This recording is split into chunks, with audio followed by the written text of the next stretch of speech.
How are you? I am here to guide you through. I have my notes, so we know it's going to be serious. I'm here to guide you through your beliefs mini-series part 2. Very excited. Very, very excited. I had to stop and get something to eat and grab some water and just reconvene about what it was that I wanted to connect and catch up with you on.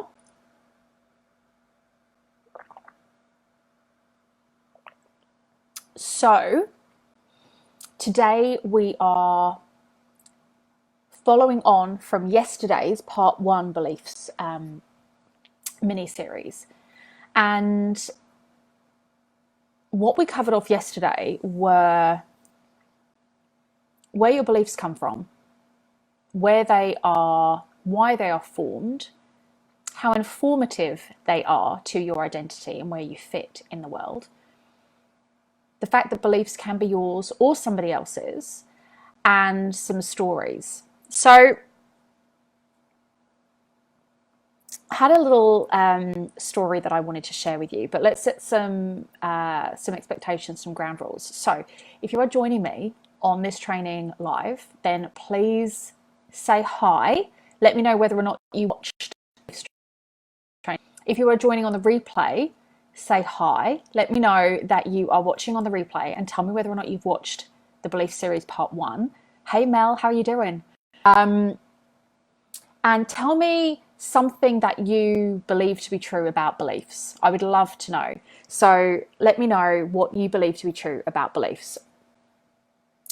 And a couple of things that I wanted to share with you. I was on a call with a client in Europe the night before last, and she shared with me a really interesting story, not knowing that I was doing this beliefs challenge. And she was sharing with me about some beliefs that she blows people's minds with.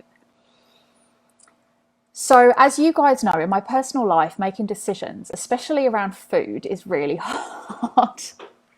Tell me if that resonates with you, would you please?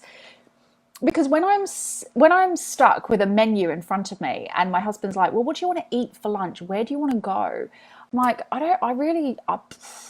it blows my mind how hard it is for me to hone in without time to actually define, I feel like pizza or pasta or fish or chicken or vegetarian. So interesting. But it's one of the things that really causes me problems. So you can imagine what I'm like when I sit with a Cheesecake Factory menu in front of me with all of the things.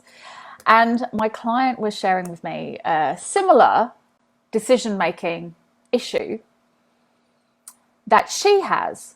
And yet the one thing that happens with her that blows people's minds is when she's in a restaurant and she doesn't know what to choose. Like she feels like chicken or she feels like fish. She just goes, oh, I'll have them both. And she orders 2 meals. And people often look at her and say, well, that's this, and they come up with all the reasons why that's crazy. And she's like, but I don't know what to choose and I want both, so I can have both. And it makes her really happy that she is in a position where she can go to a restaurant and she can just say, I want fish or chicken. I just don't know which one to choose, and I'd choose them both. And I just loved that, because she's like, well, why? Why is it strange? Why can't I have both?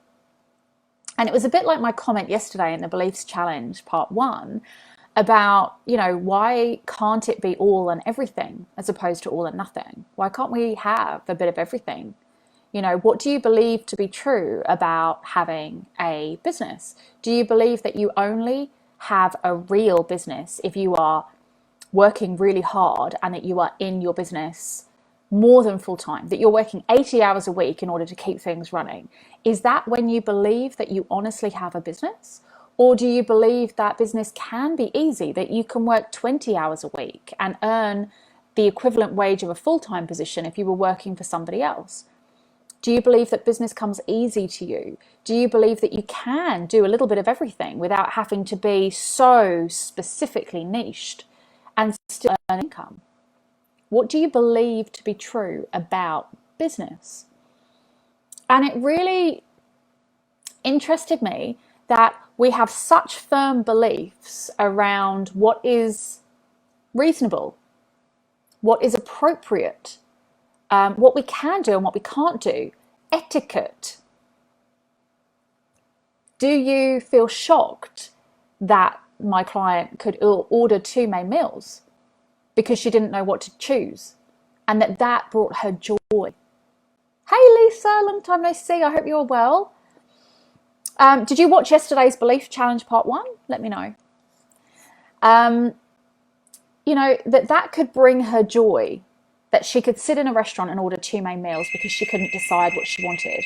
I think that just goes to show how phenomenal it is that of course there is, that what we believe to be acceptable and not acceptable is evolving as we evolve and change. You know, a level of success is her being able to say, I'll have both in a restaurant, because she is fulfilling both parts of her that can't make a decision about something. So I work with so many women in business who are like, well, I don't really have a business because it's only a hobby, but yeah, it does bring me in an income. And I don't really have a career because I've got a hobby business that I kind of have a lot of energy in. So I kind of just sitting in this job here, you know, and as a result, they have a belief that they're neither really having a career nor really having a business. And in order to succeed, they must choose. Yeah? Do you think that's okay? Hey Kim, how you going? Do you think it's okay? Do you think they should have to choose? When you're looking at it and observing it from the outside, do you believe that that belief is reasonable? Do you believe that success, career and business can be intertwined so that everyone can have a bit of everything? Lisa saying, I missed the first one, but we'll go back and watch it. Awesome, awesome, awesome. It's in a unit and I'll be adding this one in there too. So you're not going to miss anything. But it really interests me that they are so influenced by what they see online of women having successful businesses and being all in their business. And I say to them, is that really what you want? Is that going to bring you all the happiness and all the success? And they're like, well, maybe. But when you test and you ask them those questions and you get into that conversation of getting them to dive deeper, they start to understand that actually they're quite happy now. They quite enjoy having the best of all the worlds. They really enjoy being able to have a career and a business. And the only thing that holds is their belief that you can't have both and be fulfilled and be successful, that you really should only choose one avenue. And they don't feel as though the career is fulfilling enough for them to want to just give that all they've got. And they don't feel that the business is where it needs to be to provide them the income that they can leave the career, which they don't really want to do anyway. Yeah? At least not yet, because beliefs evolve. But essentially getting them to hone in on whether or not that is true for them and what has influenced that belief is fascinating. Because when you get to the crux of it, it turns out that what they think they should want isn't actually what they want. It's just something they believe because of the experiences they have been exposed to, because of the influential social media posts or the people they admire, their peers, sharing their successes with them. Not even putting their successes onto others, but just sharing and just seeing all of these stories that influence. So remembering yesterday how I'd shared with you that your formative belief years are between the ages of 0 and 7, and then yet after 7 years old, of course, you are still exposed to creating beliefs based on two things. Does anyone remember what those two things are? What you experience, hey Maria, what you experience yourself and deem to be true, and what you hear from others and therefore deem to be true. Fascinating, right? So I had shared that in my 30 plus years since I was 7, I've created huge amounts of beliefs, and I actually would say that the majority of the beliefs that I created about not being able to be seen and heard, not being good enough in terms of sharing my story, not having a dramatic enough existence to warrant people thinking that I was courageous or able to share anything of insight or worth with anyone, because I hadn't struggled in any way. I had created beliefs around what I had seen through others, that you had to have had a significant struggle and shared it in order to succeed. And I had to work a lot on who I wanted to be and who I am and was through my brand. And I remember when I was talking to my PR team, and I said to them, I don't want to do this victim, this victim mentality in, the Sun newspaper or whatever, saying Alison's life was so terrible and this was so awful and she experienced all these things and now look at her. I never wanted that rags to riches story. That was never how I wanted to get my name into the media. I didn't want to be known for that. I wanted to create a path of, this is what Alison believes in, and that's good enough to be in the media. There doesn't have to be a backstory. There doesn't have to be a rags to riches. It could just be opinion, support, value that gets me seen and heard. And that's exactly what my PR team were able to do for me, which was fascinating, because I think I was probably the most awkward client going, on the basis that I really didn't want to drag up any difficulties from my past that would be of a interest story for the usual media. I wanted to do something totally different. And it didn't mean that I couldn't get picked up by the big magazines like Hello Magazine used me as a mindfulness expert. Glamour Magazine used me as an expert in lunar cycles. And there's been so many places that I've been able to put my opinions, my value and my story from a real positive perspective. There's no rags, there's only riches. It's been interesting. It's been really, really interesting. But there was a lot of work behind the scenes about everything that I had absorbed from other people, unknowingly, subconsciously, about what it would take in order to be successful and in order to have any media coverage in my business. There was a lot there. And of course, that was after the age of 7, when I was creating all of those beliefs through what I was seeing, and of course, what you deem to be true about you. So this leads me on to, you had homework last night. Yeah? You had homework, and your homework said that, I'm just going to look at my list. What did your homework say? Your homework said that you were to notice your beliefs for 24 hours or so. And you were to ask questions of them to make sure that they were your beliefs or somebody else's beliefs, that you were to notice those beliefs and say, what do I believe to be true about these beliefs? What do I believe to be true about that? So if you were having a conflicting situation, if you were having an interesting conversation, if you were having a magical moment, a successful second or two, to check in on the question of, what do I believe to be true about this? What do I believe to be true about this? And see what came up for you around those significant beliefs that you were tapping into. Because the first part of self-awareness, self-inquiry, personal transformation is noticing what's already there. It is already the boring piece, because you're like, I just want the change. I just want the change. But trust me, you can't change without awareness of where you're currently at. So you are benchmarking right now. You are saying, right, this is the line in my sand of my personal development of where I currently am.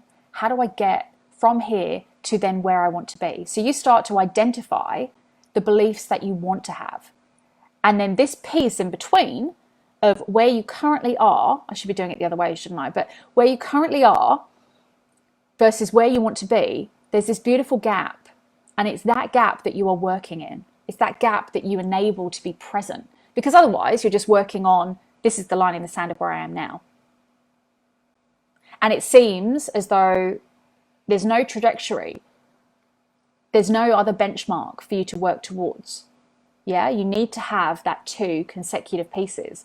So, with your beautiful list of beliefs that you created from yesterday, and this is something that honestly you can keep on going with. This is not something that is a one-time wonder. You know, for the next week, sit down with your pen and paper, and every time something happens, journal out, what do I believe to be true about this? What do I believe to be true about this?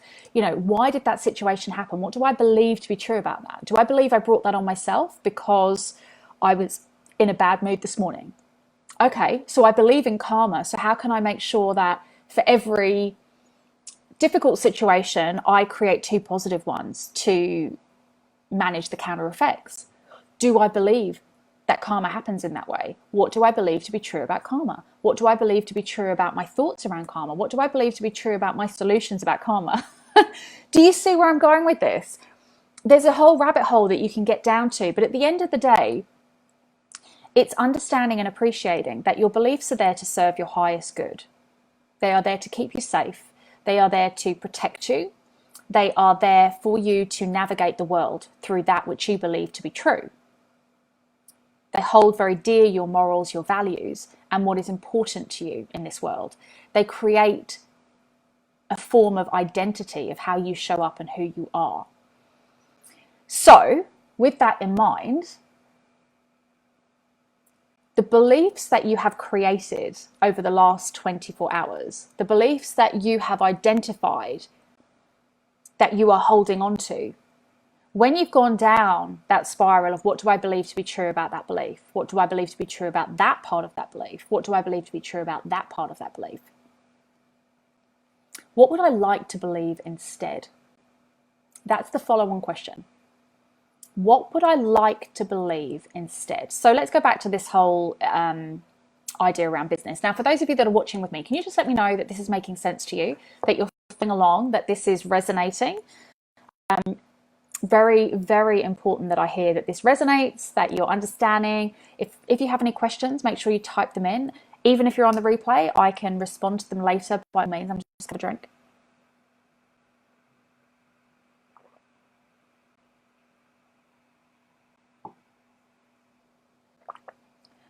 So just let me know that this resonates and what you're getting from this. Lisa is saying, yes, totally. Boom. Excellent. Fantastic. So what do you want to believe to be true? So for example, we're going to go back to this whole situation of you have a hobby business, part-time business, and you have a career and you're in the juggling act. So what do you believe to be true about that? What do you believe to be true about that? I believe that you can't have both and be successful in both. I believe that, what do I believe to be true about that? I believe that what do I believe to be true about that? I'm making this up as I go, by the way. But I'm just thinking of answers that I can say because I don't believe that to be true. So what do I believe to be true about that? I believe that, society says and has told me that it's impossible to have everything that you want and be good at everything. At one point, you're going to drop the ball on something. What do I believe to be true about that? I believe that at some point, I have dropped the ball on something. And it's left me feeling really upset. It's left me feeling really guilty. It's left me feeling all of these feelings because I have the weight of responsibility. Lisa's saying time for me. So go down what I believe to be true about what do I believe to be true about that. Get to the point and then ask, what do I want to be true? I want to be able to have all and everything. I want to have a career that is fulfilling and go as far as I can go with all the skills and the resources. I want to believe that it's okay to have a business as a part-time business that fulfills me too. as a combination, I work really well across this combined effort and energy. And I believe that having the best of everything fulfills me the most. I want to believe that I can succeed in both areas without judgment, without question. I want to believe that my hobby can bring me an income. I want to believe that my hobby will not affect my career. I want to believe that I can have everything that I want when I choose it. I want to believe. What are these beliefs that you want to have? You know, they come so easily, don't they? Tell me some beliefs that you want to have. Tell me some beliefs that you want to have. You know, I did a video earlier, and I have not really done very many videos about how you can work with me and the ways that you can work with me. And when I have done them, I haven't done them with a sense of real passion, because I'm like, oh, people don't really want to hear. If they want to work with me, they'll find me on website. They'll know. But today I took the bull by the horns and said, actually, we're nearly a quarter of the way through the year. I've got a schedule, and I've put boundaries in place because I know what I can do this year. I know how many one-to-one clients I can have. I know when I've got my programs running. I know what I'm available for and where my energy is going to go. If I don't tell people now, they'll think they can work with me whenever they want to, and they can't. Because as soon as these waitlist places are filled up, as soon as these other things have gone, they're gone. So I was like, I need to share this. I had beliefs around people not wanting to be bombarded with how to work with me. But actually, it was the most fulfilling and wonderful thing to be able to share, because it empowered me to draw a line in the sand around what I'm available for, the energy that I give, the commitment that I request from people that want to work with me. And it really, really lit me up and made me feel so empowered to take that time and say, actually, this is what I'm available for. This is where my energy is going to go. If you want to work with me in any of these ways, boom, get into it, because it's time to do it. It's time. So the beliefs you have around certain things, even now for me, either stop you and limit you from tapping into that intuitive voice that says, oh, this is a good idea. Do this. Because there'll be a belief that says, hold up. We're testing the water with this. The belief says, people don't really want to hear that from you. Can't advertise yourself so blatantly. Stop it, Sarah. You know, no one's going to hear you. No one's going to see you. You're not going to bring the energy. You haven't got that vivacious essence that people need to feel in order to go, yes, it's my time. I'm ready. You know, whatever it is for you, when you get that intuitive little hit in your head that says, oh, do this now. That's such a good idea. And you feel that excitement brewing and you're like, oh, that would be incredible. Let's just do it. This is how I run my business. You know, at the beginning of the year, I went, oh, I've been wanting to do a retreat for ages. I wonder if anyone else really feels like they need to do a retreat right now. I'll just put a post out, see who's in. Put a post out. Anyone interested in going on a retreat? I had no idea where or what I was going to do or when I was going to do it. But people wrote back and went, yep. And I was like, this is really good. If I hadn't have followed that intuitive hit, I wouldn't have had an incredible, and I tell you now, out of this world, incredible experience by creating that retreat. It was phenomenal. I'm still riding the wave of highness around that retreat because it was just so spectacular. So much so that mid-retreat, everyone was like, can we do this in 6 months' time so that we keep connected and we stay together and we follow our progress? Absolutely. So we've got another retreat coming up for the 7 or 8 of us that went, because it was so powerful. That was an intuitive moment. And my belief systems were, you've left it too late. Nobody wants to go on a retreat in January. Nobody's going to be ready for a retreat. You've missed the boat. People have already wanted to do this. People that wanted to do it were ready last year. You know, people start planning their year ahead, Alison, already. You've missed the opportunity. You know, you're too late. You should have done it sooner. All of these things were beliefs around when people plan, what I was capable of achieving in a short space of time, how easy it would be to bring together something that I was actually proud of and able to deliver at the standard that was acceptable for me. And beliefs around, would my family cope without me for a few days? Whether or not it was financially viable, whether or not it was time viable. So many beliefs. If I had have stopped and listened to all of those, I would never have gone ahead.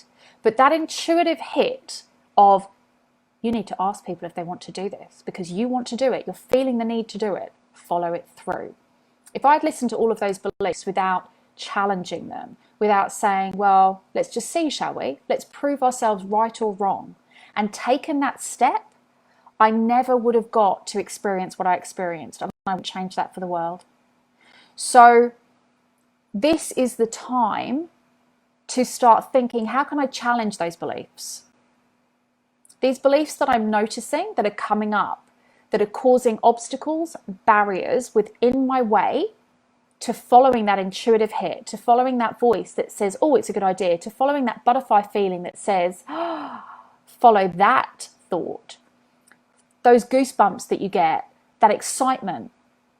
Don't let those beliefs burst the bubble. Challenge them. So the next thing is to say, what do I want to believe to be true about this? And how do I get there?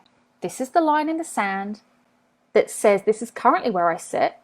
The intuitive hit is going on, and this is what I want to believe. How easy would it be to believe in that? And what would I have to do to either validate or obliterate that belief that you have noticed? So this is the important key piece. When you have your list, you have a list now of 2 types of beliefs. You have the beliefs that you are noticing, that are there, that are obstacles, that are challenges, that are coming up to protect you, to keep you safe. They are there for your highest good. You are writing next to them, is this mine or is this somebody else's? You are allowing yourself to identify when that belief might have occurred, the situation. With your logical mind now, you can rationalize with that belief. You know, this is the point where it says, somebody says, I'm afraid of heights. Okay? Listen to that logic. I am afraid of heights. Well, there are heights out there. I'm on the 5th floor of a building right now and I'm not afraid. But I do have a fear of the vertigo feeling that I feel when I am up high and unsupported or unprotected. So I'm fine in an airplane because I feel safe, I feel secure. I don't have that feeling of being on the edge. So I have a fear of being on the edge of a high place or being in an unenclosed high space.